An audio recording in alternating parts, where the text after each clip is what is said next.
古装爱情喜剧《龙凤店》在京举行预告片发布会，任贤齐、大 S、霍思燕齐齐亮相。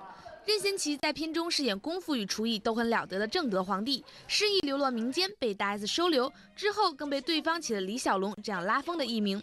发布会现场，小齐还拿起戏中的道具机，有模有样的学起李小龙。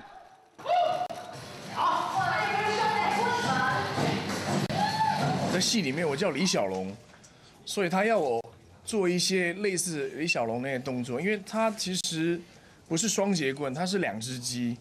那我那时候看到2只鸡拎着，我觉得好像可以说有点像双刀那种刀花，它看起来有点像双节棍，然后就带来一点点的趣味。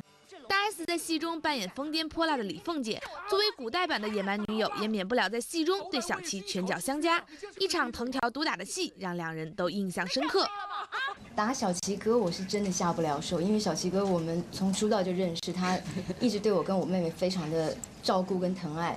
然后在拍那个打之前呢，导演就有警告说你要真打哦，不能假打。我就拿着那个藤条去角落就打我自己，想说到底是疼了。我就想说这样打比较不痛，还是这样的，我就自己练习了一下。小齐哥经过说你干嘛？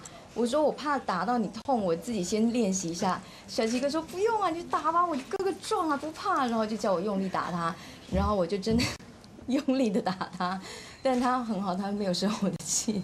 平常心，因为那时候冬天哦，打得特别痛，可是因为大 S 他很体贴，就问我说你到底痛不痛？我什么男子汉总是要点面子嘛，所以我说不痛不痛不痛，其实蛮疼的，但大 S 不相信我，他还打自己看看，他发现蛮痛的。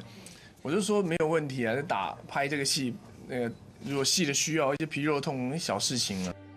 据悉，《龙凤店》将于8月19日北京公映，导演对票房也十分有信心。